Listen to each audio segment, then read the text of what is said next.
Hello friends, welcome to my tutorial study by Diksha Singh. उम्मीद करती हूँ आप सभी स्वस्थ होंगे और अच्छे होंगे। तो आज की इस क्लास में मैं आपके सामने बिहार शिक्षक भर्ती से रिलेटेड बहुत इंपॉर्टेंट प्रश्न, हिंदी लैंग्वेज से रिलेटेड कुछ प्रश्नों को लेकर आई हूँ जो कि आपकी एग्जाम की दृष्टि से बहुत ही ज़्यादा महत्वपूर्ण है। तो बिना टाइम वेस्ट करने चलिए आते हैं फटाफट पहले प्रश्न के ऊपर।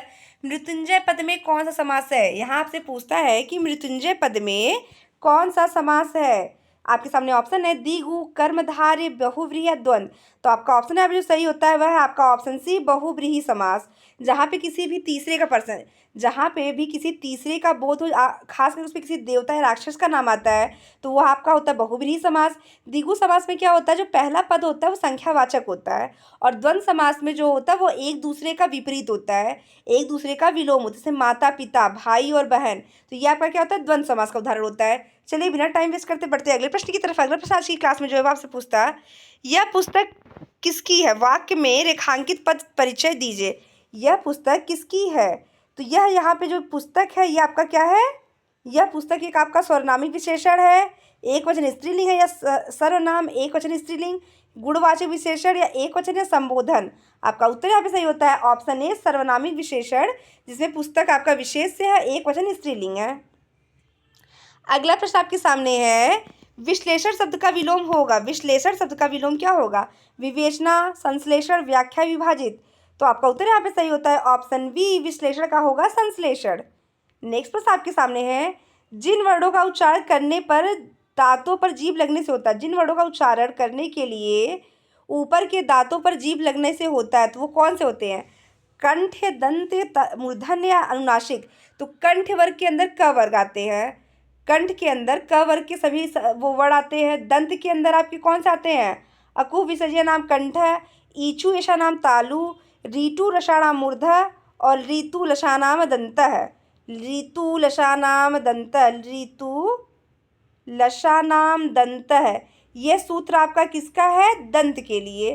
जिन वर्णों का उच्चारण आप दांत से करते हैं उनका सूत्र आपका ये है। तो आपका ऑप्शन यहाँ पे सही होता है ऑप्शन बी, दंत। नेक्स्ट आपसे पूछता है, निम्नलिखित में से उष्ण व्यंजन कौन से है? निम्नलिखित में से उष्ण व्यंजन के उदाहरण कौन से है? श, श, श, अ, ब, श, च, छ, ज, य, र, ल, व। तो आपका उत्तर यहाँ पे होगा य, र, ल, व। ये आपके अंतस्थ व्यंजन है। कौन से व्यंजन है? अंतस्थ। और श, ख, श, ह, श, ख, श, ह, ये आपके कौन से व्यंजन है? ऊष्म व्यंजन। तो आपका ऑप्शन यहाँ पे सही होता है ऑप्शन ए, ऊष्म व्यंजन। नेक्स्ट प्रश्न की तरफ बढ़ते हैं। अत्यधिक का विलोम क्या है? अत्यधिक का विलोम क्या है? अत्यल्प, अत्यधिक, अधिनिगित या अनधीन। तो आपका उत्तर यहाँ पे जो सही होता है वह आपका ऑप्शन बी, अत्यधिक का विलोम क्या होगा? अत्य अल्प। अत्यधिक का विलोम क्या होगा? अत्य अल्प। नेक्स्ट प्रश्न आपकी स्क्रीन पर जो है वो आपसे पूछा, रित का विलोम क्या होगा? बहुत ही ज़्यादा इंपॉर्टेंट प्रश्न है ये, बहुत ही ज़्यादा इंपॉर्टेंट प्रश्न और एग्जाम में कई बार पूछा गया प्रश्न है ये, रिपीटेड प्रश्न है कि रित का विलोम क्या होगा? अनरित, वक्र, विकीर्ण या अनैक्य। तो फ्रेंड्स, उसके पहले मैं आपसे भी रिक्वेस्ट करना चाहती हूँ, अगर आप मेरे चैनल पे नए हैं तो प्लीज़ मेरे वीडियो को लाइक और मेरे चैनल को सब्सक्राइब करना कतई भी ना भूले।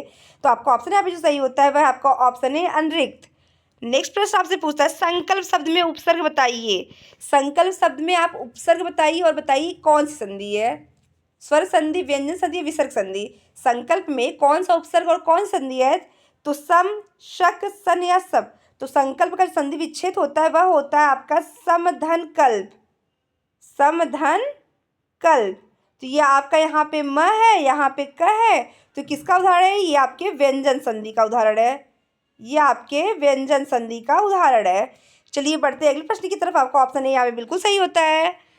मुझसे खड़ा नहीं हुआ जाता, वाक्य में कौन सा वाच्य है? मुझसे खड़ा नहीं हुआ जाता, कर्मवाच्य, कृतवाच्य, भाववाच्य, अन्यवाच्य। तो आप याद रखिएगा कि भाववाच्य का जो उदाहरण होता है उसमें नहीं शब्द जरूर से जरूर आता है।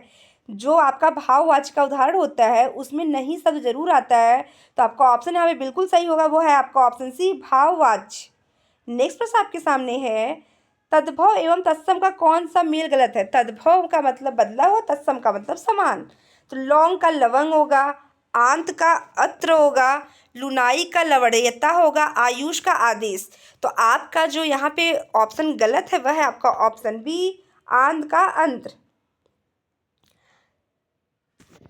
हिंदी भी लैंग्वेज की क्लास जो अगला प्रश्न आपके सामने है वह आपसे पूछता है, लेखक और उनकी कृति में कौन सा जोड़ा गलत है? लेखक और उनकी कृति में कौन सा जोड़ा गलत है? संस्कृत के 4 अध्याय, रामधारी सिंह दिनकर, बिल्कुल सही है आपका ये। रसंग रंजन आचार्य महाप्रसाद द्विवेदी, ये भी बिल्कुल सही है।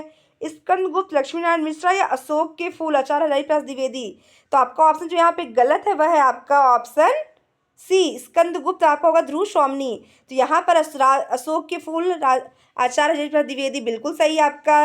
रसंग रंजन आचार्य महावीर प्रसाद द्विवेदी, ये भी बिल्कुल सही है। और संस्कृत के 4 अध्याय रामधारी सिंह दिनकर, ये भी बिल्कुल सही है। ठेले पे हिमालय, आपसे मैं यहाँ पे आज की क्लास में एक प्रश्न यहाँ पे पूछना चाहती हूँ कि ठेले पर हिमालय किसकी कृति है? ठेले पर हिमालय किसकी कृति है? आप सभी कमेंट सेक्शन में जाइए और जरूर बताइए कि आपका जो ठेले पे हिमालय है ये किसके द्वारा रचित है। नेक्स्ट आपसे पूछता है कवि और उसकी रचना का कौन सा जोड़ा सही नहीं है? ध्यान दीजिएगा, सही नहीं पूछा है। शिवराज का होगा शिवराज भूषण का भूषण, शब्द रसायन का देव, परमिल का होगा सूर्यकांत त्रिपाठी निराला या उद्धव शतक भारतेंदु हरिश्चंद्र। तो आपका ऑप्शन यहाँ पे जो ऑप्शन बी है वो बिल्कुल गलत है। चलिए बढ़ते हैं अगले प्रश्न की तरफ। अगला प्रश्न आपसे पूछता है विराम चिन्ह की दृष्टि से कौन सा वाक्य शुद्ध है? विराम चिन्ह की दृष्टि से कौन सा वाक्य शुद्ध है? वह ईमानदार, परिश्रमी, कर्मठ और मृदुशाली है। यहाँ पे ये ऑप्शन थोड़ा सा सही नहीं लग रहा है। नेक्स्ट आपसे पूछता है उसके पास धन, वैभव, नौकर चाकर आदि सब कुछ था, ये भी सही नहीं है। हाँ, मेरा यही विचार है। ये कुछ कुछ सही लग रहा है, इसको भी थोड़ा सा आप ध्यान दीजिए। इसकी चौथा देख लेते तब तक। आप हमारे घर आना चाहते हैं तो आइए, ठहरा चाहते हैं तो आपका ऑप्शन सी यहाँ पर हाँ ये मेरा विचार है, यह आपका विराम चिन्ह की दृष्टि से बिल्कुल सही है। बढ़ते हैं अगले प्रश्न की तरफ। कौन सा शब्द भिन्न अर्थ और प्रकृति का है? चिरंतन, शाश्वत, सनातन या अधुनातन? तो अधुनातन का होगा आपका पुरातन। अधुनातन का मतलब होता है जो वर्तमान में नई नई चीज़ें हैं। चिरंतन का मतलब जो सनातन काल से या शाश्वत जो बहुत ही पुराने समय से चले आए हैं। तो यहाँ पे जो आपका 3 ऑप्शन है वह बिल्कुल भी सही है, सेम है। यहाँ पे अधुनातन का जो ये शब्द है ये थोड़ा सा गलत है। तो आपका ऑप्शन यहाँ पे जो सही वाला होगा वह है आपका ऑप्शन 4। नेक्स्ट और आज की क्लास सबसे लास्ट प्रश्न और काफ़ी ज़्यादा इंपॉर्टेंट है, इसको देखिए। व्याकरण की दृष्टि से कौन सा शब्द अशुद्ध है? अशुद्ध शब्दों से पूछे जाने पे हम कई मिस्टेक कर देते हैं, इसलिए इसको बहुत ध्यान से देखिएगा। आपका ऑप्शन है यहाँ पे विरहड़ी, गृहड़ी, विभीषण या जगत गुरु। तो आपका ऑप्शन है यहाँ पे जो गलत है वह है व्याकरण की दृष्टि से विरहड़ी। तो आज की क्लास बस इतना ही। मिलते हैं ऐसे ही लेटेस्ट प्रश्नों के साथ से अगली क्लास, तब तक के लिए धन्यवाद।